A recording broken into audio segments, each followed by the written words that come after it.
And so, actually, I have two other bigger questions on that. But one, can you also talk specifically about the idea that as a congressperson representing that district, which has so many people from the Caribbean, we cover the Caribbean a fair amount on this show politically, you know, just as if you represented a district that had a lot of people from Ukraine or a lot of people from Senegal or a lot of people from anywhere on earth. There is a very special relationship between the district that she represents and the Caribbean. And also, I would say specifically a special relationship between the Caribbean and Brooklyn. It's a very important part of what makes Brooklyn, Brooklyn, and our whole hemisphere. We know that Haiti, as an example, I mean, I guess I can't say literally because Puerto Rico is still literally colonized, but Haiti is a colony in all but name. Yeah. We know that we fueled all sorts of tremendous violence in Jamaica's example. I mean, the wild violence that people saw here in the 80s in New York that had something to do with Jamaican gangs had something to do with what we did in Jamaica, right? So what part of that dimension as a congressperson who has a platform to say we need to cancel the Haitian debt, we need to stop putting IMF programs on Jamaica and Guyana, we need to, you know, support progressive forces in Trinidad, whatever. I mean, just that dimension is important. Yeah. So talk, what would you do on that? And is she a great advocate of Caribbean solidarity and justice? I would say no. And like I said, yes, there's a very, very huge Caribbean population in our district. Like I said, my father came to our district in 1970 from Jamaica.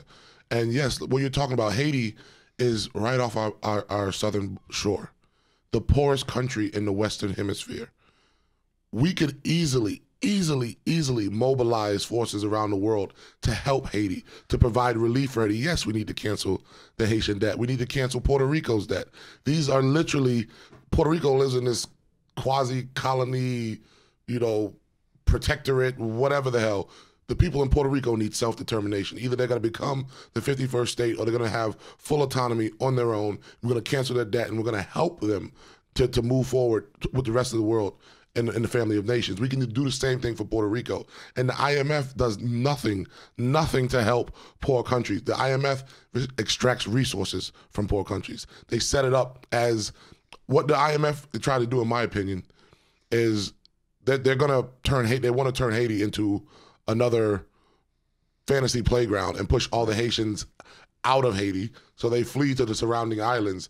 And then Haiti is now some fantasy playground where huge resorts are going up and folks are coming down there investing billions. This is the other story of Haiti, by the way. I just want to let people know. That is because everybody sees, yes, there's huge poverty, there's amazing social movements, but people here, to the extent they hear anything, they hear about the tension around Port-au-Prince and all of that. But there is an emergent tourism market. Look, they call it they still use language like this, a frontier market, but they've got the same game plan there, of course, as anywhere else, because that's how capitalism works. Listen, capitalism in and of itself is racist. All right, I'm gonna just tell folks out there, if you didn't know that, capitalism is racist. They do. They're a pretty good audience. Me as a black man in the United States of America, like literally, we were the first capital. You know what I mean? We were bought and traded as pieces to add to farm equipment, basically. You know what I mean? So, and capitalism in and of itself cannot sustain itself. It will eat itself, because whenever you have a system that extracts so much from so many and concentrates it in the hands of so few, it will collapse. We saw that in the 1800s in the French Revolution, when the aristocracy was just taking everything and the people didn't have anything. They revolted.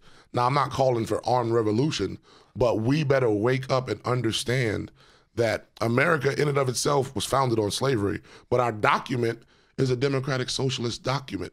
Can you imagine if the 13 colonies had faced the British by themselves or piecemeal?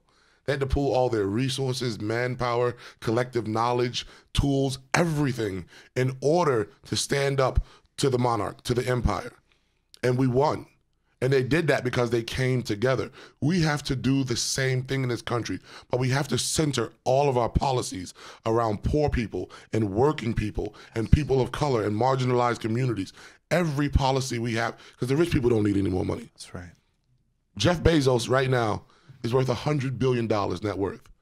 If you tax Jeff Bezos at 99% of his net worth, he'd still be one of the richest people in the world because he'd be a billionaire. That's right. At 99, you tax me at 99%, I'm broke. Jeff Bezos is 100% fine. He'll still be one of the richest men walking the face of the earth.